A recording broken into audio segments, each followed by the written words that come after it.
SSC 2025 গণিত নৈবেদিক পরীক্ষা গ সেট এর প্রশ্নের সমাধান।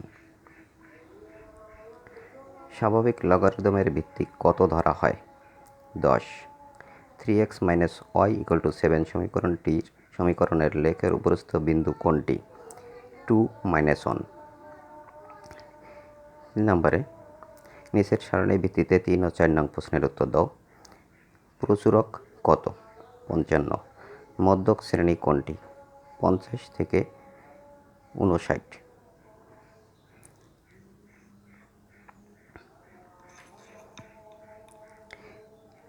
চিত্রে ডিই এর দৈর্ঘ্য কত সেন্টিমিটার? 3.5। এডি এর দৈর্ঘ্য কত সেন্টিমিটার? 5.15। 7। চিত্রে এসি = বিসি = সিডি হলে এ বি ডি কোণ এর মান কত ডিগ্রি? 90 ডিগ্রি। ত্রিভুজ পি কিউ আর এর প্রতিটি বাহুর দৈর্ঘ্য 8 সেন্টিমিটার হলে পিএম লম্ব কিউআর হলে পিএম এর দৈর্ঘ্য কত? 4√3। দুইটি বৃত্তের ব্যাস যথাক্রমে 8 ও 6 সেন্টিমিটার। বৃত্ত দুইটি অন্তঃস্পর্শ করলে তাদের কেন্দ্রদ্বয়ের মধ্যবর্তী দূরত্ব 1 সেন্টিমিটার হবে। বৃত্ত দুইটি বহিঃস্পর্শ করলে তাদের কেন্দ্রদ্বয়ের দূরবর্তী 7 সেন্টিমিটার হবে। বৃত্তদ্বয়ের পরিসীমার সমষ্টি 14 পাই সেন্টিমিটার হবে। 1, 2 ও 3 সঠিক, অর্থাৎ ঘ নং। এডি = 12 সেন্টিমিটার হলে বিডি এর দৈর্ঘ্য কত সেন্টিমিটার? 6 সেন্টিমিটার। এসি = 2AB হলে থিটা এর মান কত? 30 ডিগ্রি। উপরের চিত্রের আলোকে 12 ও 13 নং প্রশ্নের উত্তর দাও। ডিসি = 5√3 মিটার হলে এডি এর দৈর্ঘ্য কত? 15 মিটার।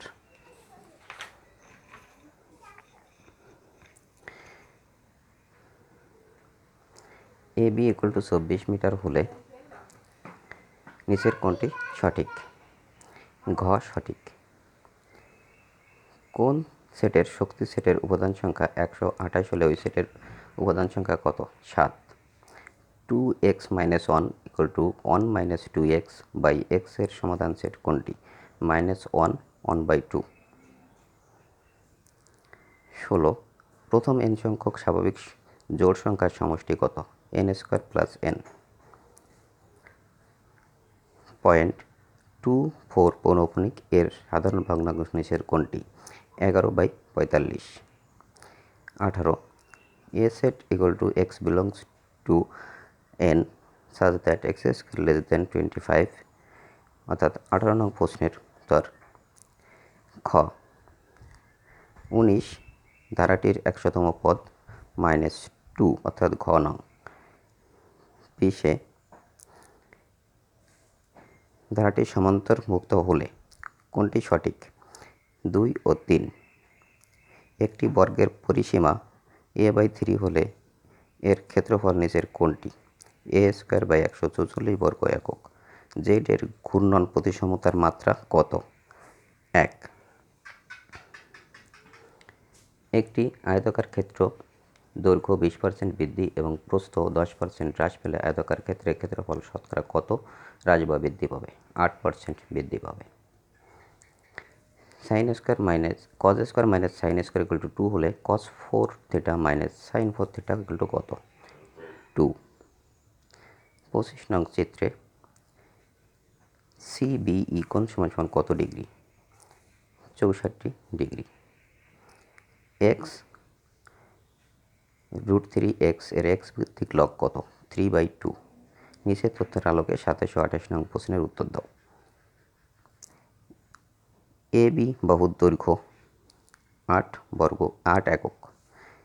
বৃত্তের ক্ষেত্রফল নির্ণয় করো। 401.92 বর্গ একক। ঘ নং। উপাত্তের ক্ষেত্রে কোনটি সঠিক? 2 ও 3। গ নং।